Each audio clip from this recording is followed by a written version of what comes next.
Auzubillahi minasyaitonirrajim. Bismillahirrahmanirrahim. Shalawatullahi wa malaikatihi wa anbiya'ihi wa rusulihi wa khamalati arsy wa jami'i khalqi.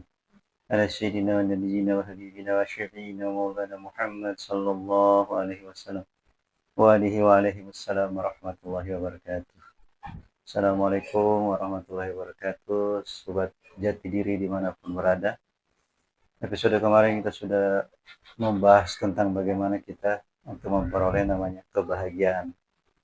Itu dengan tercapainya unsur-unsur keikhlasan dan kebaikan di dalam perbuatan, sehingga kita akan mampu menggapai namanya kebahagiaan. Sejatinya kebahagiaan yang hakiki itu adanya di wilayah fitrah manusia, di wilayah aziz.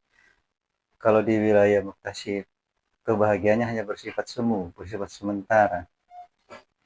Di wilayah muktasib itu kita mencari kebahagiaan itu sama halnya dengan orang meminum air laut. Jika dia haus, dia minum air laut. Itu bukannya menghilangkan dahaga, malah tambah haus dia. Sehingga tanpa sadar dia perutnya menggelembung, bahkan nyaris pecah. Karena tidak ada definisi kebahagiaan di wilayah muktasib. Semua yang ada definisi keinginan, nafsu syahwat. Jadi kita memenuhi kebahagiaan dengan syahwat, sejatinya tidak akan pernah terpenuhi. Akan terdapat ruang kosong, selalu terdapat ruang kosong, ruang hampa, yang kita selalu merasa kurang dan kurang. Kalau kita ingin memperoleh kebahagiaan sejati, itu sejatinya adanya di wilayah aziz, wilayah fitrah manusia. Dia akan memperoleh namanya kebahagiaan sejati, kebahagiaan hakiki, karena di situ ada yang namanya keikhlasan. Dia akan memperoleh yang namanya keikhlasan, bagian atau permata atau mahkota dari yang namanya kebahagiaan. Demikian adanya. Pada episode kali ini juga kita masih tetap dalam lingkup diri ya. Kita tetap membahas diri. Di sini saya coba mengangkat topik tentang baiti jannati. Rumahku adalah sorga bagiku. Kalimat sederhana ini terucap dari mulut yang maha mulia, dari mulut baginda Rasulullah sallallahu alaihi wasallam. Terucap kalimat yang sederhana ini tapi luar biasa maknanya. Baiti jannati. Ini kita lihat bukan semata-mata yang mengucapkannya adalah seorang nabi, seorang rasul. Tapi kita melihat konsekuensi atau kenyataan dari ucapan ini. Beliau mengucapkan itu, perkataan yang luar biasa itu keluar dari keadaan beliau yang sangat amat sederhana. Di mana rumah beliau aja hanya sepetak ya, kecil banget. Dengan dindingnya itu terbuat dari pelepah korma. Sangat begitu sederhana, beliau aja tidur hanya di dipan yang dari pelepah korma juga. Jika beliau bangun, di pipi beliau itu suka ada bekas pelepah korma. Demikian sangat sederhananya. Ruang rumah beliau itu cuma ada 2 ruang. Ada ruang tamu dan ruang keluarga. Di situ beliau masak, di situ beliau berinteraksi dengan keluarganya, dengan istrinya. Terus ada ruang tamu yang seukuran, ya sepetak lah. Terlampau amat sangat sederhana, tapi mampu dari bibir beliau itu terucap kalimat baiti jannati. Rumahku adalah sorga bagi. Saya sampai detik ini belum pernah menemui ucapan ini yang mampu diucapkan oleh orang-orang yang katanya sudah mampu bergelar sultan, para konglomerat yang sudah mampu menggapai kebahagiaan dunia dengan kesempurnaan materi, harta, tahta, wanita maupun kastanya. Bahkan sekelas Raja Salman sekalipun belum pernah saya mendengar keluar kalimat ini dari mulut beliau, baiti jannati, di mana fasilitas hidup orang-orang ini udah di luar batas mewahnya. Saking mewahnya, makanan pun mereka bikin dari emas, mereka telan itu emas itu. Segitu cintanya sama harta benda sampai benar-benar mendarah daging, sampai membuat makanan yang terbuat dari emas itu dimakan. Segitu idiotnya orang-orang itu dalam memahami kebahagiaan itu.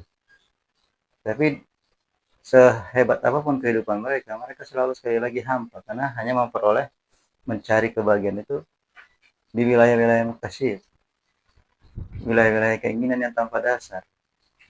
Sekali mereka peroleh, mereka dapat yang mereka inginkan, mereka bukannya naik di wilayah kesaksian, mampu ke alam-alam ketinggian dalam kesaksian, tapi justru terjerembab ke alam-alam syahwat, menyombongkan diri, berbuat tidak sewajarnya, hal-hal yang di luar logika, di luar kecerdasan manusia.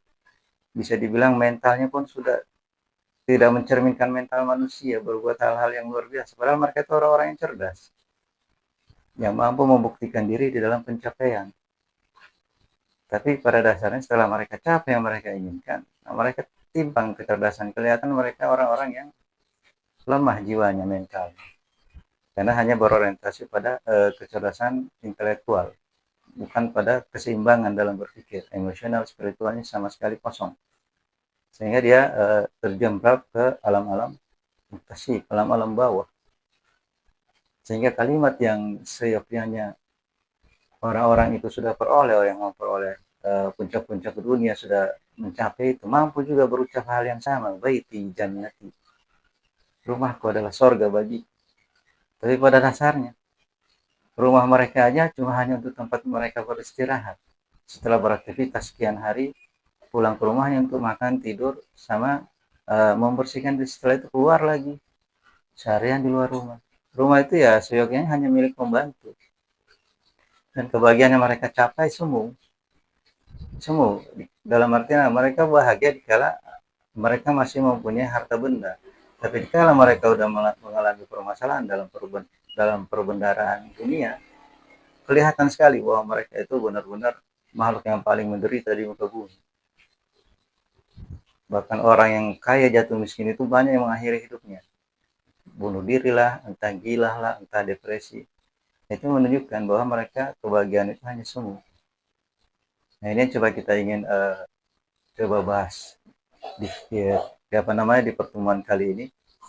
Coba memaknai apa yang diucapkan oleh baginda Rasulullah, baiti jannati, dengan kehidupan yang sangat-sangat di bawah sederhana, tapi mampu mengucapkan itu. Bagaimana itu bisa terpenuhi? Bagaimana bisa itu tercapai? Ini bukan karena semata-mata beliau seorang nabi atau seorang rasul. Beliau juga turun dengan profil manusia seperti kita adanya, ada lebih, ada kurangnya. Cuma beliau di sini mampu menempatkan diri, mampu berjalan di muka bumi ini dengan fitrah manusia. Sehingga apapun yang beliau hadapi itu, beliau menghadapi dengan keyakinan yang utuh, dengan keseimbangan ruh dan jasad. Disitulah sehingga beliau mampu memperoleh kebahagiaan yang hakiki. Terucap dari mulut beliau itu, baiti jannati, rumahku adalah sorga bagi. Sekali lagi itu adanya di wilayah Aziz. Untuk kelengkapan kebahagiaan di rumah tangga itu memang tidak hanya semata-mata dari materi ya. Di sini dari hubungan harmonis antara suami sama istri, suami istri dan anak-anaknya. Bagaimana hal itu bisa mereka wujudkan di dalam kehidupan, bisa saling memahami, bisa saling mentoleransi. Si suami bisa jadi imam terhadap istrinya, istrinya mau jadi makmum terhadap suaminya, begitu pula anak-anaknya. Jadi ada saling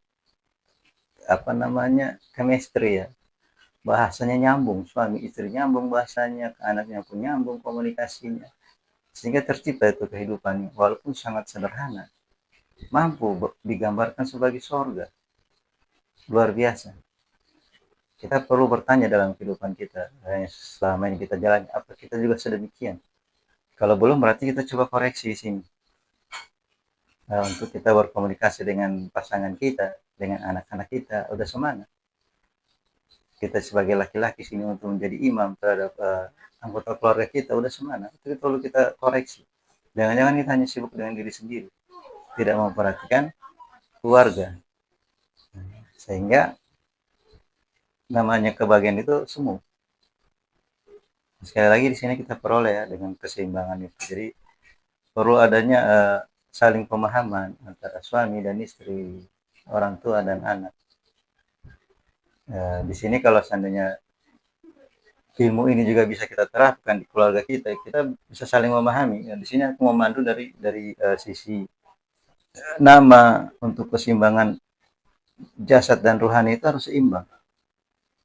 Baru enak berjalan. Di sini tugas seorang suami atau imam, bagaimana dia memantau perkembangan anggota keluarganya, istrinya dan anak-anaknya di dalam keseimbangan mental sementara dan jasadnya.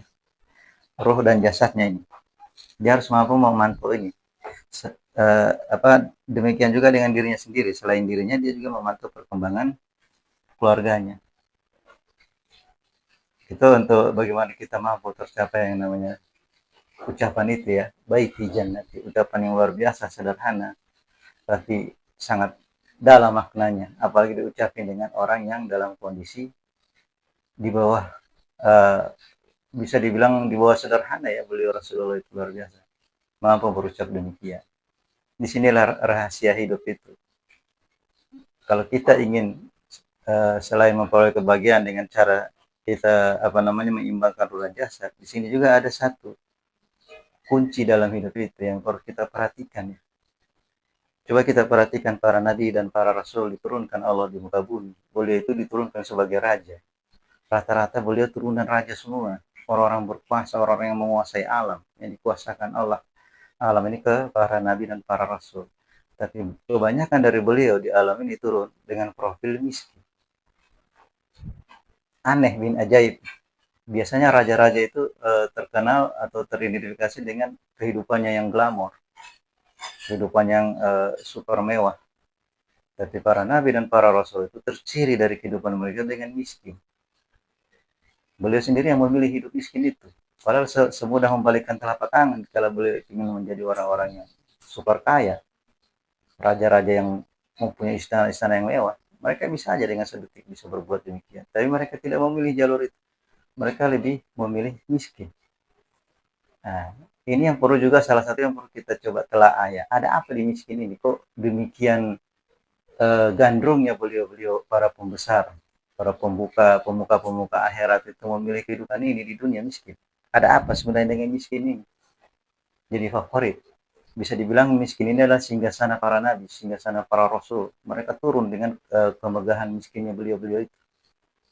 Semua memiliki kehidupan demikian. Walaupun Nabi Sulaiman sekalipun yang diberi keluasan dan kesempurnaan dalam harta benda, tapi dalam kehidupan beliau selalu juhud. Hidupnya miskin. Tidurnya beliau pun di tanah gitu, tanpa spring bed atau segala macam. Beralaskan tanah. Pakaian yang beliau pakai paling cuma 2 potong. Sampai beliau meninggal itu, ya itu aja pakaian beliau, jubah beliau. Tidak kayak kita ya. Kalau udah kaya dikit, tiap hari belanja. Kalau beliau itu enggak. Juhud, benar-benar juhud miskin. Jadi kita coba pahami, kita coba gali apa itu miskin itu. Kok begitu disenangi oleh beliau-beliau. Kalau aku secara pribadi menyimak miskin ini seperti harta yang terpendam. Harta karun yang terpendam, yang terpendamnya itu saking dia terpendam, orang untuk mengetahui pun nggak mau. Susah mengetahui miskin itu. Dikasih miskin pun dia teriak.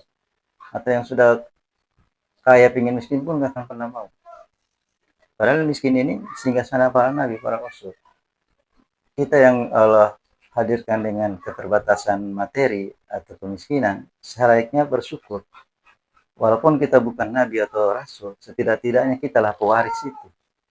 Kita yang mewarisi singgasana para nabi, atau kita lah yang menjaga. Kita yang dikuasakan Allah Ta'ala menjaga singgasana itu. Singgasana kemuliaan para nabi dan para rasul itu kemiskinan.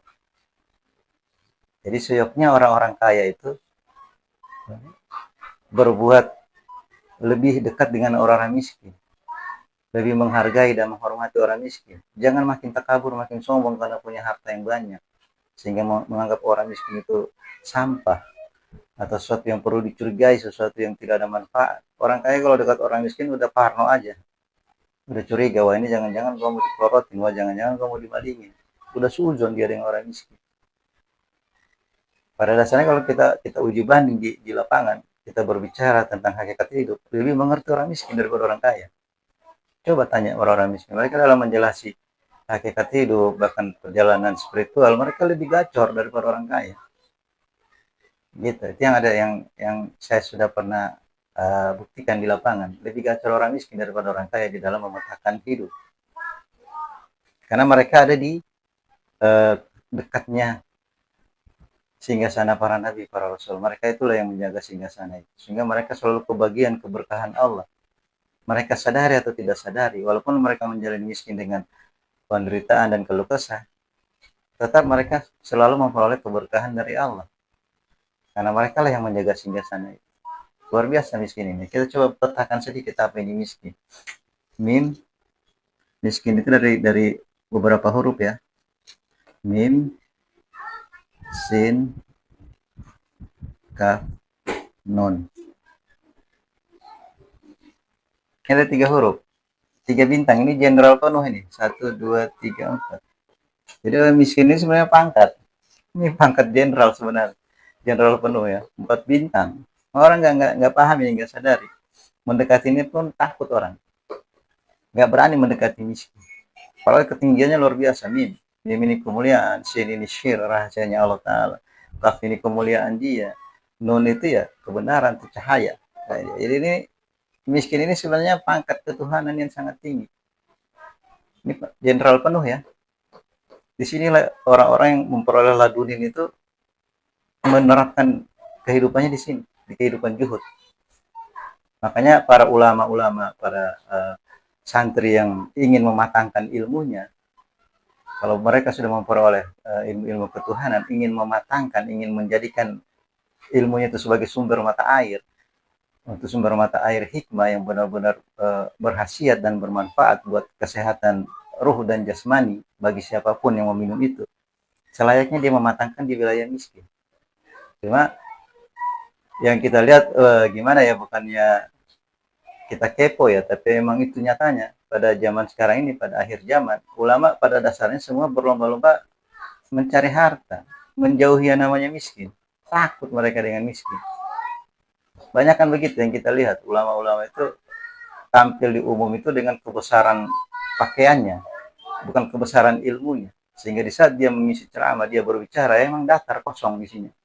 Ketimbang mereka yang mematangkan ilmu itu di kemiskinan. Mereka punya tempat training center itu di sini. Mereka untuk kalau di universitas, mereka untuk KKN itu di sini, untuk kerja nyatanya itu di sini. Mereka leburkan ilmunya di sini. Memperoleh 3 pangkat ini, mim, shin, kaf, nun, nggak mudah memperoleh. Inilah yang dibilang ladunin itu. Nah, kebanyakan ya begitu. Ulama-ulama sekarang lebih identik dengan materi ya. Karena emang ironisnya emang kenyataan sekarang, kalau orang yang punya penampilan, kalau dia berbicara itu pasti dengar, orang berebut mendengarnya, apalagi udah bergelar kiai dengan kemewahan, dengan materi dia yang sempurna, orang akan berebut mendengarnya walaupun isinya nggak tahu seperti apa. Tapi kalau orang itu dengan keterbatasan harta benda, walaupun dia sudah membongkar rahasia ketuhanan, nggak ada yang mau dengar itu karena kalah penampilannya.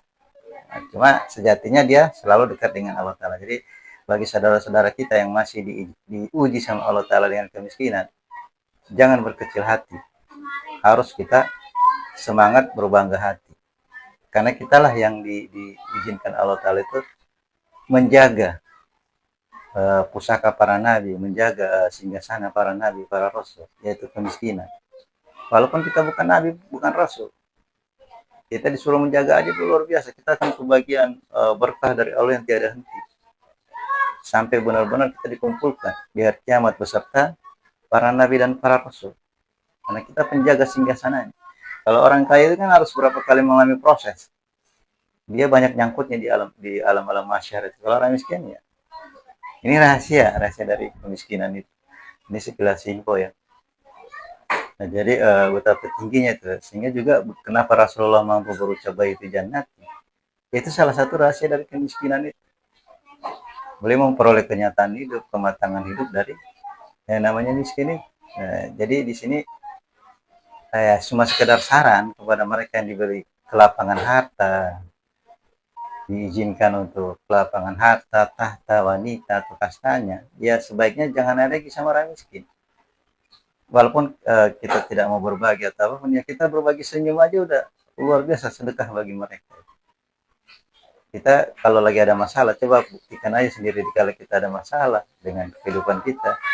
Lebih banyak kita mendekati orang-orang miskin, anak-anak yatim, kita banyak dekat dengan mereka, insya Allah kita akan memperoleh jalan keluar untuk permasalahan kita, dan hati dan pikiran kita lebih ringan. Buktikan sendiri. Atau kita ngeluarin sedekah aja, misalnya ya semampu aja, 2,5% dari apa yang kita miliki. Kita ada 100.000, 2,5% berapa keluar ya. Memberi ke orang miskin juga bukan memberi karena mereka itu butuh atau mereka yang perlu kita kasihani, tidak. Kita memberi itu semata-mata kita yang butuh ke mereka. Kita butuh keberkahan dari orang miskin itu untuk kelancaran hidup kita. Karena hidup ini sirkulasi doang, kita terima, kita kasih. Sirkulasi. Kalau nggak mau bersirkulasi kita dalam hidup ini, ya ujung-ujungnya kita kena stroke. Rezeki kita mampet, peredaran kita mampet, ya sudah, stroke kita. Jadi sirkulasi hidup di simbiosis kita ini di dalam sosialisasi hidup, ya rumusnya rumus terima kasih. Kita terima, kita kasih. Begitu. Nah, jadi salah satu tips kita untuk memperoleh kebahagiaan dalam hidup, ya jangan jauh-jauh sama orang miskin. Nggak usah lagi sama orang miskin, nggak bakal dirampok kita. Nggak bakal dipelorotin harta kita. Kita senyum sama mereka aja udah luar biasa. Apalagi kita mau berbagi. Kalau toh nggak ada yang perlu kita bagi, ya kita senyum aja. Mereka senang. Nah, jangan sekali-sekali melecehkan orang miskin. Mereka ini orang-orang yang terdekat di hadapan Allah, yang diizinkan menjaga singgasana kerasulan. Jadi hati-hati dengan orang-orang yang dalam ujian kemiskinan di hadapan Allah. Karena para wali Allah itu banyak kan demikian. Para wali Allah itu di muka bumi ini sama dengan para nabi, para rasul dahulu. Walaupun mereka mampu memperoleh kekayaan dengan mudah, tapi mereka tidak mau di situ. Mereka selalu memilih profil kehidupan miskin. Karena mereka berharap jadi penjaga, walaupun tidak jadi rasul, tidak jadi nabi. Mereka yang menjaga itu luar biasa, alhamdulillah. Banyak kan para wali Allah begitu, hati-hati dengan orang-orang miskin. Wali Allah semua berpakaian sama dengan pakaian para nabi, para rasul, pakaian kemiskinan. Hampir semua, sebagian besar demikian. Nah, ini sekilas yang saya bahas tentang Baiti Jannati tadi ya. Rahasianya kenapa beliau mampu berucap itu. Kemudian saya ulangi lagi nih masalah pembahasan kita tentang jati diri ini. Kita selalu ada di koridor dan selalu saya mengingatkan berkali-kali, kita adalah manusia, makhluk yang sangat Allah tinggikan derajatnya. Yang Allah pilih tanpa dia mentasbihkan kudrah dan iradahnya. Jadi kita diwajibkan dalam kesaksian itu, dalam kalimat syahadat itu, asyhadu alla ilaha illallah wa asyhadu anna muhammadar rasulullah. Kesaksian di sini menyaksikan bukan zatnya. Kita memaksakan diri menyaksikan bentuk Allah, ruh Allah seperti apa zatnya, tidak akan pernah ketemu formatnya. Karena sudah dijelaskan di surat Al-Ikhlas, walam yakul lahu kufuwan ahad. Aku tidak ada, tidak bisa diserupai dan menyerupai. Jadi tidak ada konsep untuk menyerupai wujud dia di alam ini. Jadi yang kita diwajibkan dalam kesaksian itu dalam batas kudrah dan iradahnya, dalam konteks af'al dia yang diwujudkan di dalam wajah kudrah iradah itu ini. Surat Al-Ikhlas itu, qul huwallahu ahad, Allahus samad, lam yalid wa lam yulad wa lam yakul lahu kufuwan ahad. Ini yang Allah bikin, yang Allah cipta pertama kali bismillah. Dari segumpal darah. Iqra bismi rabbikal ladzi khalaq, bacalah dengan nama Tuhanmu yang Maha Pemurah, yang menciptakan kau dari segumpal darah. Jadi inilah wajah yang Allah ingin tunjukkan di dalam konteks kudrah dan iradahnya. Ini yang kita cari dalam pencarian itu. Ini wilayah kudrah. Sementara yang jasad ini yang kita pakai ini adalah wilayah iradah. Di dalam konteks yang namanya nama itu kita kenal dengan diri kita ya. Identitas diri itu iradah. Kalau kudrahnya itu yang dihembuskan ruhnya ya. Ruh itu kudrah. Kalau jasad itu iradah. Di sini konteks kita dalam bersaksi, dalam bermusyahadah. Jadi jangan menghayal-hayal Allah di luar diri, berpikir mencari-cari Allah di alam ini seperti apa. Semua sudah dituangkan di dalam penciptaan diri. Kita tinggal menghadirkan aja kesadaran, merasakan kehadiran dan kebenaran akan kudrahnya Allah sebentar dan jadinya iradah yang kita pakai ini. Jadi jangan hanya asal pakai aja, tidak mampu berjalan di situ. Nah, sekali lagi konteks yang sering saya angkat dan kita bahas, bagaimana kita dalam bersaksi yang benar. Jadi jangan menyaksikan hal-hal di luar diri ya, hanya halusinasi. Kita menjalani alam yang begini demikian luas untuk mencari Allah, untuk mendefinisikan Allah susah. Aku aja yang tinggal di Cipondoh ini, kalau aku kelilingi seluruh Cipondoh ini, tidak habis umurku. Habis umurku tidak akan selesai aku mengeksplor ini Cipondoh tok. Apalagi kita harus menjalani alam semesta ini yang begitu luas. Makanya konsep alam semesta itu adalah konsep diri. Semua yang ada di dalam semesta ada di dalam diri. Bahkan konsep ketuhanan pun ditaruh di dalam diri, kudrat iradahnya. Jadi lebih banyaklah kita mengkaji diri, memahami diri. Alangkah ruginya kita udah dikasih fasilitas begitu mewah, tapi sama sekali nggak bisa kita gunakan. Kita dikasih kendaraan yang super mewah, nggak bisa bawanya, dipajang aja. Ya rugi. Kita harus bisa mengendarai ini, harus bisa mengendalikan diri, harus bisa mengenal dia, harus bisa mengarahkan ke tujuan yang harus dituju, yaitu kamil. Kalau masih di sini, aduh, itu rusak kendaraan kita lama-lama. Bisa turun mesin dulu kita kalau di wilayah-wilayah Mukasyif ini. Karena dia digeber sama keinginan. Dia diporsir, dia dibudakin diri ini untuk memenuhi apa yang dia inginkan. Terus dan terus. Sementara jatah atau hak diri tidak pernah dia penuhi di sini. Seluruh hanya berpatokan pada keinginan jasmani. Itu terus yang dia geber, itu terus yang dia pecundangi diri ini sehingga capek diri ini. Siang malam kita hanya untuk budakin dia. Tidak pernah kita memahami, memantau perkembangan diri kita semana. Kita masih di umur 0 sampai 10 tahun aja kita sudah jejelin urusan-urusan orang-orang tua 40, 50, 30, 40. Berat dia, kasihan. Makanya banyak orang-orang yang menjalani itu banyak nelongso, banyak capek, banyak stres, depresi, putus asa, mengeluh. Ya itu karena tidak berimbang perjalanan dia. Jadi di sini kita berbicara diri ini selalu dalam konteks kudrah dan iradah. Kudrah itu adalah wilayah ruh yang Allah hembuskan. Ruh itu sendiri adalah terdiri dari dua komponen, akal dan nafs. Sementara iradah itu bentuk yang kita pakai, ini alam. Bentuk yang kita pakai ini alam semua. Yang kita jalani, kita berjalan di alam diri. Dengan kudrah iradah Allah. Yang mampu kita kenal alam diri kita itu masing-masing kita bisa mengelintasi alam diri kita itu dengan identitas diri, yaitu nama. Kita turun dengan nama. Saya turun di alam ini dengan nama Ahmad. Nah, saya menjalani lingkup diri saya itu di wilayah Ahmad. Begitu pun dengan rekan yang lain, dengan nama itu bisa, itulah wilayah dia berjalan. Jadi nama jasad itu adalah konsep dia untuk menemukan kunci. Kalau kunci itu adanya di iradah. Kalau pintunya itu adanya di kudrah. Kita harus pulang ke wilayah ini, ke ruh. Ruh itu pulang ke alam ruh. Innalillahi wa inna ilaihi raji'un. Jadi ruh itu punya Allah, bukan punya kita. Dia akan kembali ke Allah. Dia harus tahu pintu pulangnya. Kalau nggak tahu, bahaya. Dia keluar dari alam tasyif ini, alam-alam hewan. Wah, dia nggak akan pernah ketemu pintu pulangnya. Sehingga tidak berlaku bagi dia innalillahi wa inna ilaihi raji'un. Tapi innalillahi wa inna ilaihi kafirun. Kafirun terhijab, terhalang. Dari apa? Pintu pulang. Sejatinya ruh itu pulang ke ruh. Jasad itu kalau di alam dunia ini ruh nebeng di jasad, tapi pada hakikatnya jasad yang nebeng di ruh. Jadi kalau jasad mau mampu berimbang dengan jasmani, dikala dia pulang, jasad diajak, dia bawa ke sini, nggak ditinggal di tanah, dimakan ulat, ini diajak bareng. Tapi bagaimana nih mau ngajak sementara ruhnya aja nggak tahu jalan pulang? Makanya ini perlu kita pahami, perlu kita imbangi. Perjalanan hidup kita harus seimbang sini, sehingga dunia akhirat itu tercapai. Kita berjalan di dunia akhirat itu dengan izin Allah, dengan panduan dan perjalanan Allah perjalankan. Jadi ini wilayah kudrah, ini adalah wilayah ruh, dan wilayah iradah itu adalah wilayah yang kita pakai ini, diri. Nur Muhammad ya, konsepnya adalah konsep Nur Muhammad.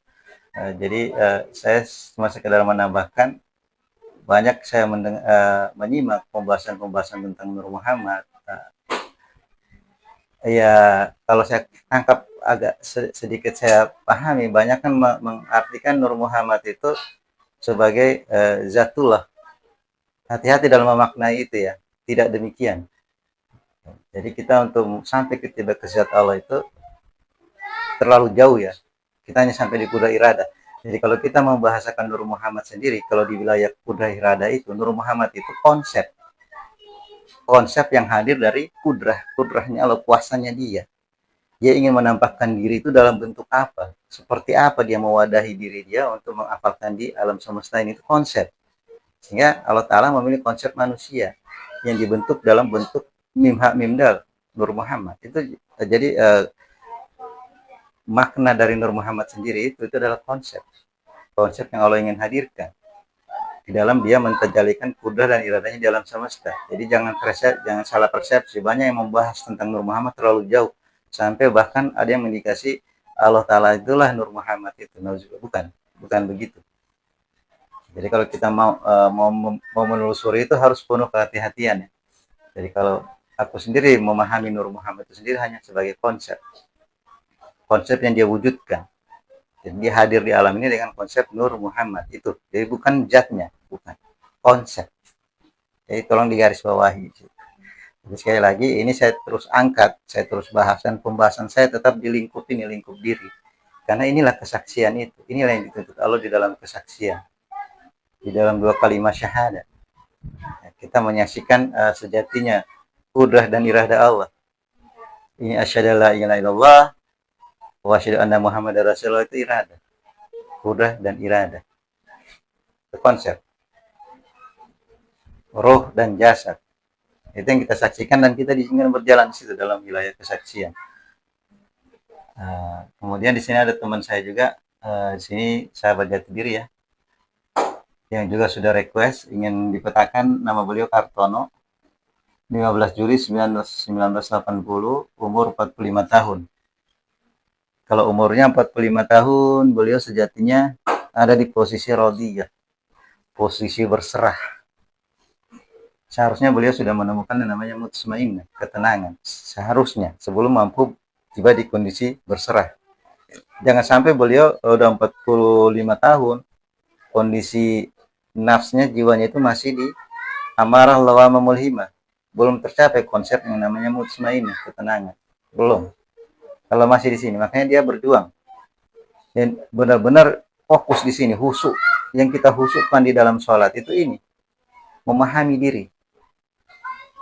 Karena dengan cara begini baru kita bisa tiba di Allah. Kalau kita sholat hanya mau khusyuk-khusyukkan, mau memaksa-maksakan diri kita berhadapan dengan Allah, kita nggak akan pernah bisa berhadapan dengan dia. Ini aja dengan diri aja kita nggak mampu berhadapan, gimana dengan Allah? Sempurnakan dulu ini di dalam ruang amal dan ilmu dan amal kita tujukan untuk ini, keseimbangan ini. Sholat kita, ibadah kita, puasa kita, zakat kita, bahkan haji kita tujukan bagaimana ini tercapai keseimbangan. Kita di mutmainnah ya, sejatinya kita di 40 mutmainnah. Kita radiyah ya di umur 50, sejatinya kita sudah di radiyah dalam kondisi berserah. Jangan sudah di 50 kita masih suka jadi pemberontak, masih suka menolak ketetapan Allah. Kalau Allah bilang kun, dia nggak mampu jawab itu fayakun. Dia tolak semua keinginan Allah. Selalu dia berdasarkan keinginannya. Tidak akan pernah tercapai yang namanya khusyuk itu. Boro-boro dia menyaksikan Allah, dia mau nyembah Allah. Keinginan Allah aja dia nggak mampu adopsi, dia nggak mampu terima. Keinginannya dia toh yang harus dan kudu.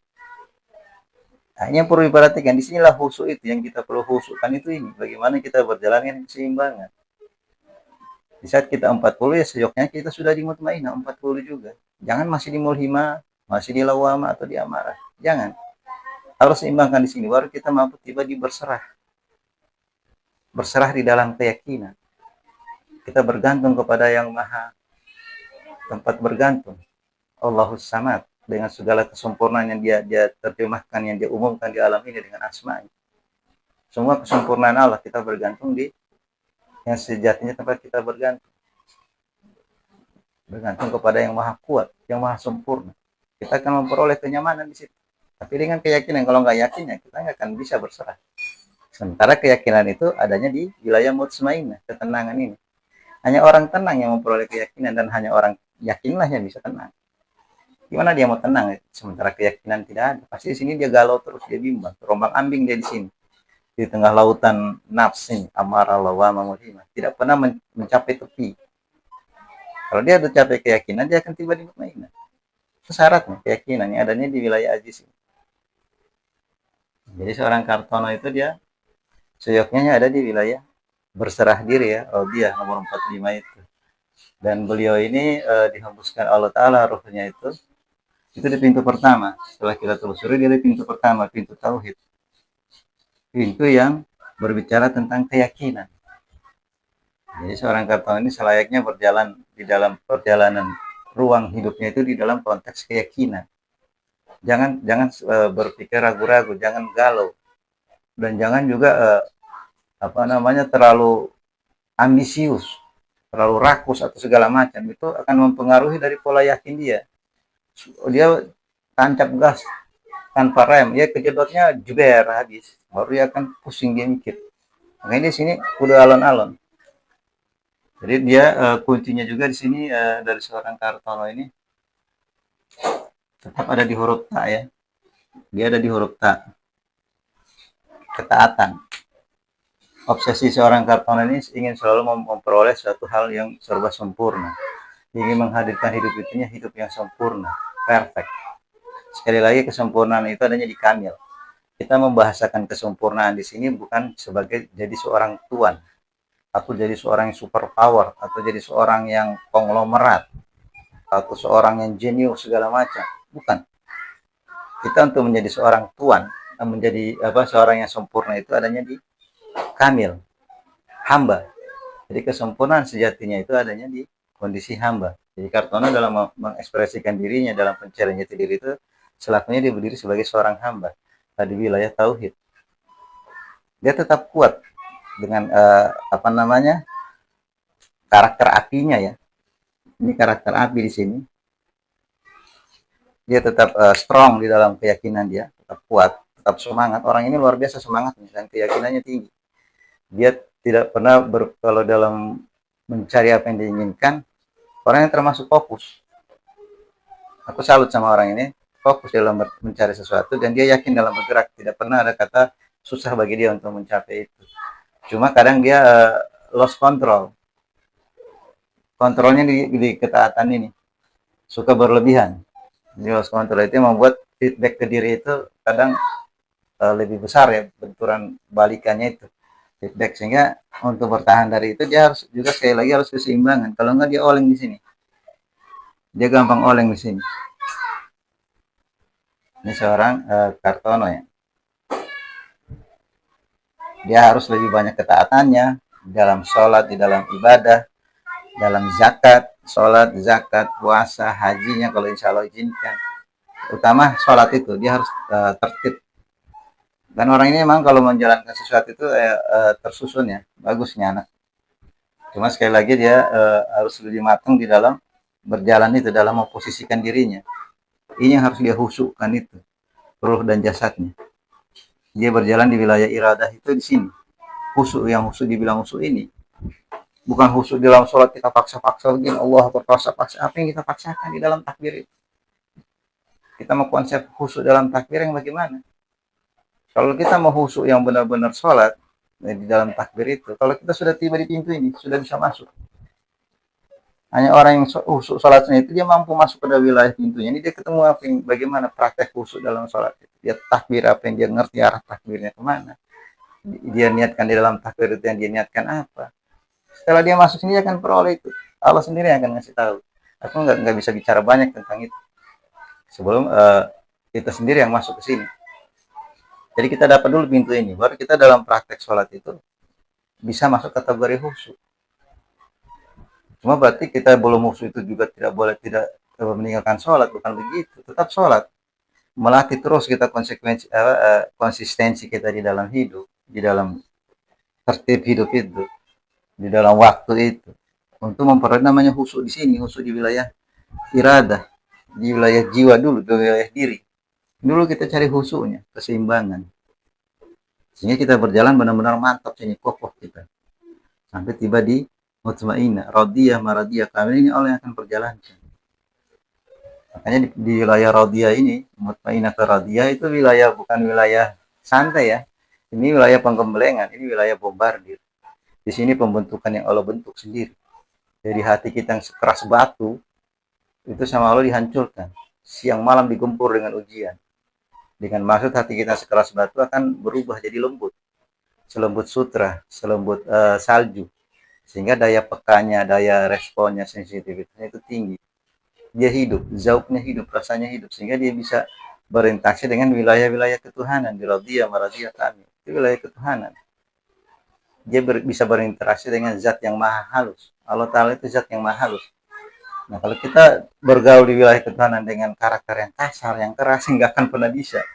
Kecuali di Muktasif ini bisa dia, di Amara, Lawama, Mulim, ini wilayah-wilayah tambeng, wilayah-wilayah keras kepala, wilayah-wilayah ego, ini wilayah berhala. Makanya diwujudkan dengan Lata, Uzza, Manat, Subal. Berhala itu dibentuk selalu dalam bahan batu, bahan yang keras. Karena emang karakter berhala itu keras, menunjukkan hatinya yang keras, kepalanya keras. Jadi egonya keras. Itu dibilang berhala itu keras kepala, keras hati, keras kepala, semuanya di sini. Jadi selayaknya seorang Kartono itu mampu menyimbangkan ini ya, untuk berjalan di eksistensi, untuk memperoleh tujuan beliau di dalam kesempurnaan. Nah, beliau juga ini tergolong orang yang cenderung menggunakan ilmu pengetahuan, pemahaman di dalam mencari karakter diri. Oke, sekian dan terima kasih. Wabillahi taufiq wa hidayah. Wassalamualaikum warahmatullahi wabarakatuh.